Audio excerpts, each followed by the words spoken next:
ஒரு பேட்டியாளர் ஒரு பெரிய நபரிடம் பேட்டி அளிக்கிறார். என்னவென்று, இந்த உலகம் நன்றாக இருப்பதற்கு நாம் என்ன செய்ய வேண்டும் என்று.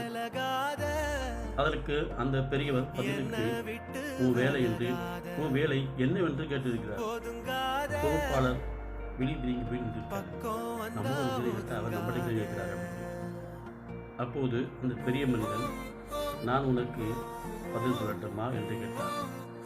சொல்லுங்கய்யா அப்படின்னு சொன்னார். உன் வேலை கேள்வி கேட்குற வேலை அப்படின்னு சொன்னார். ஆமாங்கய்யா. ஏன் வேலை என்னன்னு தெரியுமா அப்படின்னு அந்த பெரிய மனுஷன் கேட்டானா. ஐயா, என் வேலையை என்னால் சொல்ல தெரியல, உங்கள் வேலை எப்படி நான் சொல்ல, அதையும் நானே சொல்லவா அப்படின்னு அந்த பெரிய மனுஷன் கேட்டான். ஏன் வேலை பதில் சொல்கிற வேலை அப்படின்னு இது உனக்கு என்ன தெரியுது அப்படின்னு கேட்டானா.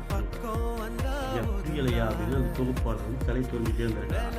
அதுக்கு அந்த பெரிய மனுஷன் சொன்னாரான், அவன் வேலையை கரெக்டாக பார்த்தா எல்லாம் கரெக்டாக நடந்து